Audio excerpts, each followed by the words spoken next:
Hello friends, welcome to my YouTube channel stock market view. आज की इस video में हम बात करने जा रहे हैं ऑटो सेक्टर के एक शेयर के बारे में जिसका नाम है बजाज ऑटो। आज की वीडियो में सबसे पहले मैं आपसे बात करूंगा जो पिछले दिनों में कुछ अपडेट्स आए थे ऑटो सेक्टर के लिए, जिसमें एक था कि सेंट्रल गवर्नमेंट ने पीएलआई स्कीम अनाउंस करी है ऑटो सेक्टर में जो भी इलेक्ट्रिक व्हीकल बनाते हैं। तो एनालिस्ट का मानना है कि इस पीएलआई स्कीम से सबसे ज़्यादा प्रॉफिट जो मिलेगा वो मिलेगा टाटा मोटर्स और बजाज ऑटो को। और साथ ही इसके साथ साथ एक दूसरी न्यूज़ है जिसके बारे में बात करना चाहता हूँ। ऑटो सेल जो है वो ग्रो हो रही है टाइम के साथ, लेकिन जो चिप शॉर्टेज है वो एक इसके लिए अभी भी वरी बना हुआ है। चिप शॉर्टेज की वजह से इनकी सेल कम हो रही है। सेल कम होने के पीछे रीज़न क्या है कि चिप शॉर्टेज होने की वजह से इनका प्रोडक्शन जो है वो कम होता चला जा रहा है। और ये अभी अक्टूबर मंथ में भी हमें देखने को मिलेगा कि इनकी सेल्स की जो वॉल्यूम है वो कम होते हुए दिखे हैं। आगे मैं दिखाता हूँ आपको बजाज ऑटो के फाइनेंशियल्स को। तो अगर मैं बात करूँ फ्राइडे की क्लोजिंग की तो 3810 रुपये पे क्लोजिंग हुई थी इसकी। मार्केट कैप की बात करूँगा तो 1,10,000 करोड़ के आसपास का मार्केट कैप है। आरओसीई की बात करूंगा तो 25.4% के आसपास आरओसीई दिखाई देता है। आरओई की बात करेंगे तो 19.8% दिखाई देगा। 52 वीक हाई की बात करूंगा तो 4361 रुपये के आसपास है। 52 वीक लो की बात करूंगा तो 2822 रुपये के आसपास दिखाई देगा। डिविडेंड यील्ड की बात करता हूं तो वहाँ पे 3.67% हमें यहाँ पे दिखाई दे रहा है।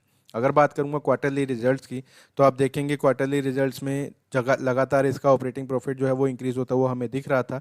पिछले साल जब कोविड आया उसकी वजह से यहाँ पे डिप हुआ था और लगातार फिर उसके बाद इंक्रीमेंट दिखाता हुआ चल रहा है। जून 2021 के हिसाब से आप देखेंगे 1118 करोड़ के आसपास का ऑपरेटिंग प्रॉफिट इन्होंने दिखाया था। अगर बात करूंगा नेट प्रॉफिट की तो नेट प्रॉफिट भी आपका यहाँ पे इंक्रीमेंट स्टेज में चलता हुआ दिखाई देगा आपको। हालांकि पिछले 2 क्वार्टर से लगातार ये इसका ऑपरेटिंग नेट प्रॉफिट जो है वो गिरता हुआ हमें दिखाई दिया है, क्योंकि अगर आप देखेंगे यहाँ पे दिसंबर 2020 में तो 1716 करोड़ का आसपास का नेट प्रॉफिट इन्होंने क्वार्टरली दिखाया था, जो कि कम होके जून में आप देखेंगे तो 1170 करोड़ हो चुका है। अगर प्रॉफिट एंड लॉस स्टेटमेंट की बात करता हूँ तो नेट प्रॉफिट में आप देखेंगे यहाँ पे भी आपको ये यहाँ पे इंक्रीमेंट होता हुआ दिखाई दे रहा है। और अगर मैं कंपेयर करता हूँ मार्च 2020 से तो उस समय इनका जो नेट प्रॉफिट था वो था 5212 करोड़ के आसपास। और मार्च 2021 में आप देखेंगे तो 4857 करोड़ हुआ है। लेकिन अगेन आप देखेंगे तो पिछले 12 महीने के हिसाब से दोबारा से 5600 करोड़ के आसपास का यहाँ पे नेट प्रॉफिट दिखाई दे रहा है। अगर बात करूंगा बैलेंस शीट में तो बोरोइंग्स आप देखेंगे तो इनके ऊपर कुछ भी नहीं है। 121 करोड़ के आसपास की बोरिंग है जो कि ये कभी भी अपना पे आउट कर सकते हैं। तो इस हिसाब से ये कंपनी जो है वर्चुअल डेट फ्री है। 121 करोड़ का बोरिंग होने की वजह से आप देखेंगे तो इनके ऊपर इंटरेस्ट का जो लोन बर्डन है वो सिर्फ 8 करोड़ के आसपास का है। अगर बात करूँगा कैश फ्लोज की तो मार्केट से इस साल इन्होंने 231 करोड़ के आसपास का कैश जनरेट किया था, जबकि मार्च 2020 में आप देखेंगे तो नेगेटिव में इनकी वैल्यू थी करीब 630 करोड़ के आसपास। रेशोज की बात करूंगा तो डेटा डेज इनके मार्च 2021 के हिसाब से 36 दिन दिखाई दे रहे हैं। इन्वेंट्री डेज आप देखेंगे तो 28 दिन दिखाई देगी। डेज पेबल की बात करेंगे तो 85 डेज दिखाई देता है। और वर्किंग कैपिटल डेज आप देखेंगे तो 0 दिन हमें यहाँ पे दिखाई दे रहा है। अगर बात करता हूँ होल्डिंग पैटर्न की तो आप देखेंगे प्रमोटर की होल्डिंग यहाँ पे थोड़ी सी इंक्रीज होती हुई दिखाई देगी। सितंबर 2018 में बात करता हूँ तो 49.30% से इंक्रीज होकर 53.70% हो चुकी है।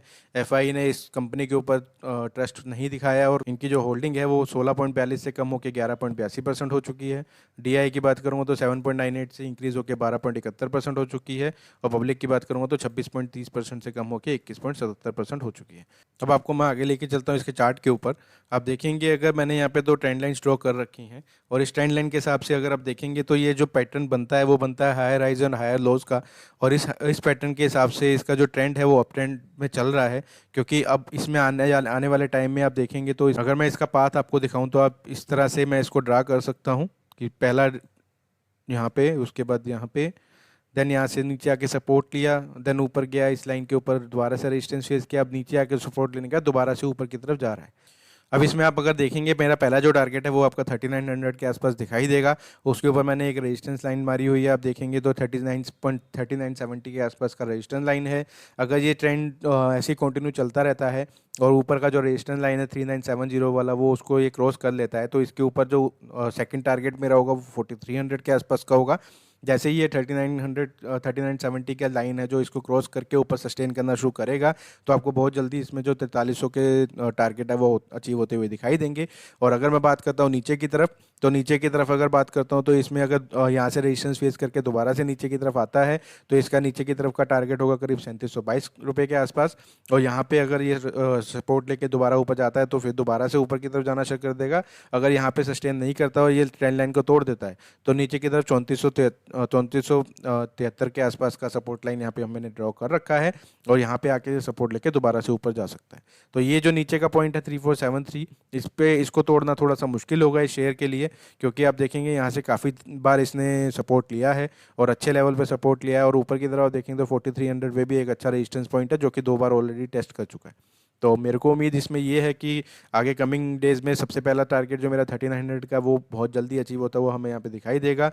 और यहाँ पे अगर ये 3900 के लेवल अचीव कर लेता है तो उसके बाद ये ऊपर का जो पॉइंट है 3970 इसको ब्रिज करना चाहिए। और ये ब्रिज करने के बाद आपको बहुत जल्दी इसमें 4300 के लेवल दिखाई देंगे। तो अगर आपको इसमें कोई भी ट्रेड लेना हो तो एक बार अपने एडवाइज़र से डिस्कस कर सकते हैं। साथ ही आप मेरे लेवल का थोड़ा सा ध्यान रखिएगा। अगर आपको लॉन्ग टर्म के लिए बाइंग करनी है तो लॉन्ग टर्म के लिए बाइंग आप इसके 3970 के ऊपर बाइंग करिएगा। और अगर शॉर्ट टर्म के लिए बाइंग करनी है तो आप इमीडिएटली बाइंग कर सकते हैं फॉर द टारगेट ऑफ 3900। तो इसमें आप देखेंगे तो करीब आपका 100 पॉइंट्स के आसपास का गैप है।